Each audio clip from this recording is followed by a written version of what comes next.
กระโบท่านเนาได้นี่เอาไปสัวได้อยู่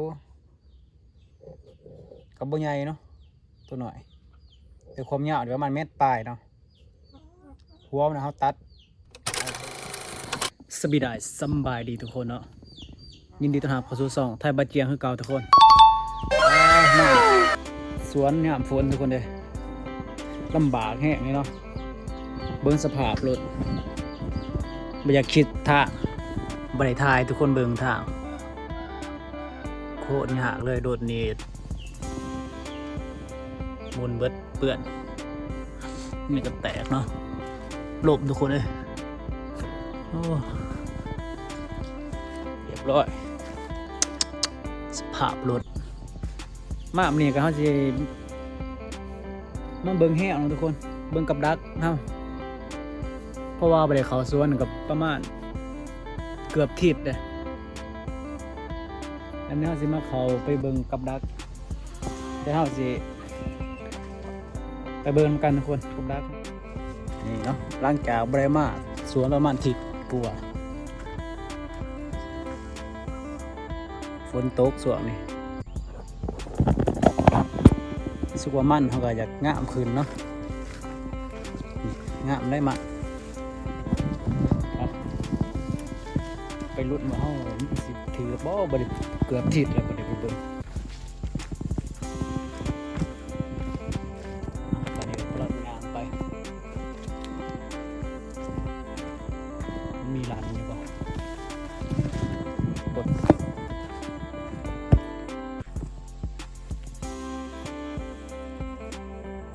มีหลานอยู่บ่หลานอยู่ทุกคนมีหลานเนาะแต่พวกถือยัง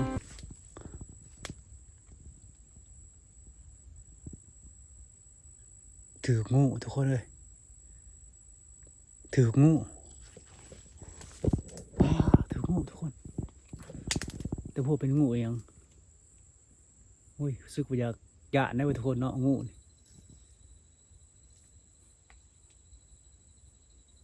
มีกลิ่นเน่าเนาะโอ้เสียดายได้ถืองู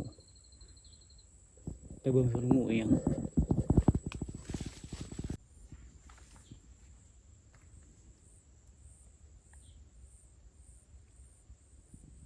เห็นบ่ทุกคน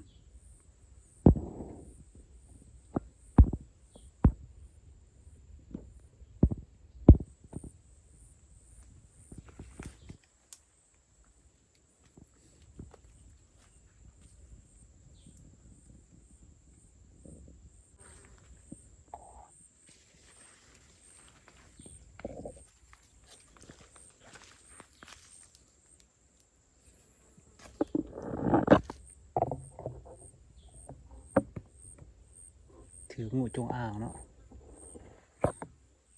ตัดศพ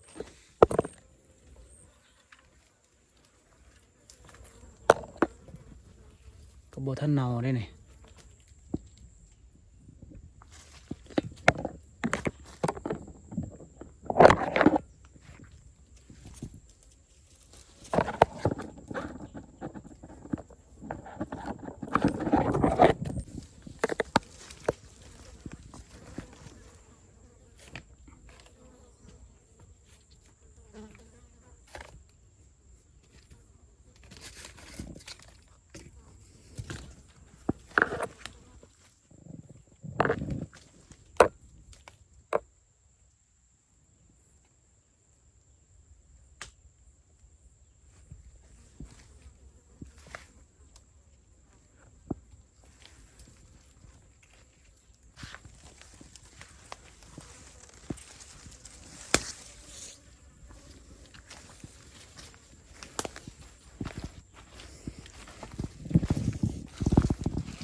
กล้าจับกันทุกคนเลยป้าเน่าแหละเสียดายถือน่าจะถึก2 มือเลย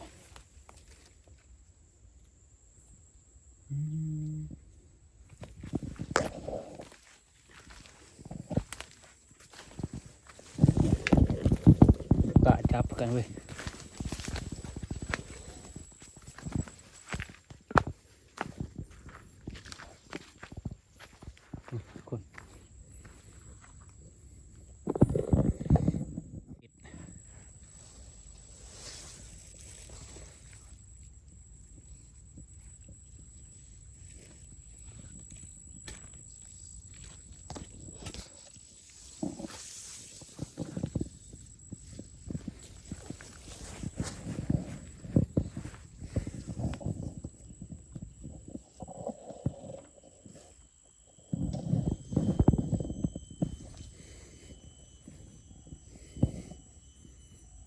จงอางเนาะงูจงอาง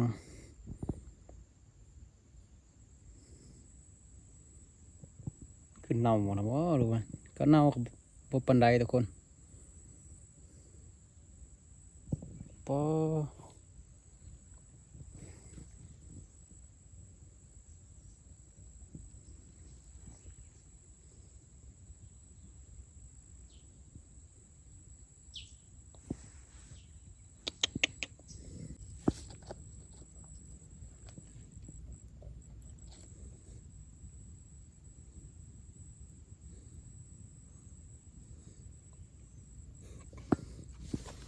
แต่มันก็บ่ทันนี่เน่าแห้งเนาะกระไดอยู่ทุกคน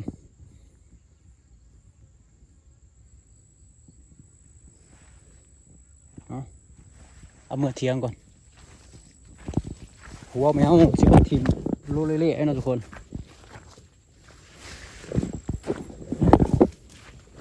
หัวนี่ไม่ต้องทิมโรเล่บ่ได้เลยงูอันนี้ย่านไปเหยียบนี่คือพิษมันตายหยอดนะหัวเขาสิไปจูดเผาเลยเนาะ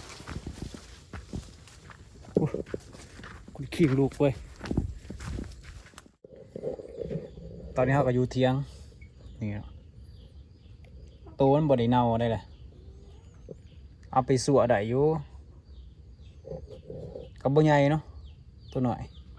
แต่ความยาวเดี๋ยวมันเม็ดปลายเนาะหัวมันเขาตัดเอาไปฝังที่เรียบร้อยเครื่องในเนี้ยเขาทิมเบิดเนาะมันเน่าเอาแต่ตัวมันนี่ก็จะเอาก็บริเน่าแห้งเนาะถือประมาณว่านนี่เนาะมันถือน่าจะว่านนี่เนาะทุกคนตอนนี้โอ้เสียดายเนาะ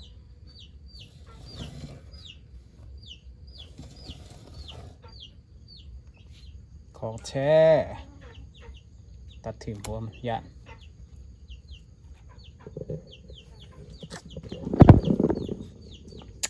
ทุกคนคลิปนี้ก็อย่าลืมกดไลค์กดติดตามเนาะไทยบาเจียงเดี๋ยวเจอกันคลิปต่อไปเด้อทุกคนคลิปนี้ก็จบลมเท่านี้เนาะถือว่ามานเนาะ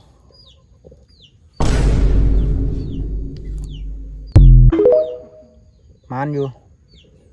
แต่เสียดายมันเน่าโอ้ยเสียดายแฮะ